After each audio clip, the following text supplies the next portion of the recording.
गिरफ्त ड्रामे में अब आप देखेंगे रूही मुराद को शादी के लिए 4 दिन देती है और कहती है कि 4 दिन बाद जुम्मा है और हमारा निकाह। उधर रूही जो कि बहुत ही चालाक लड़की है, वो अपनी अदाओं से मुराद के भाई साद को इतना दीवाना बना रही है। साद भी रूही में अब काफी इंटरेस्ट ले रहा है और वो अब रूही को डायमंड रिंग देकर प्रपोज कर देगा।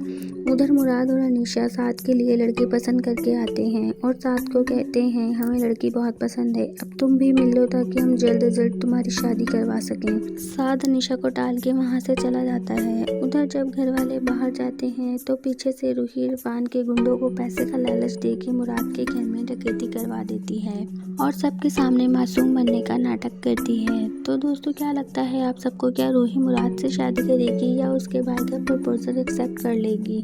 कमेंट्स करके हमें बताएं। आप में से बहुत से व्यूअर्स चैनल को सब्सक्राइब नहीं करते, प्लीज़ सब्सक्राइब करके हमारी सपोर्ट करें ताकि हमारी मोटिवेशन बनी रहे और मज़ीद अपडेट्स आपके लिए लाते रहें। शुक्रिया।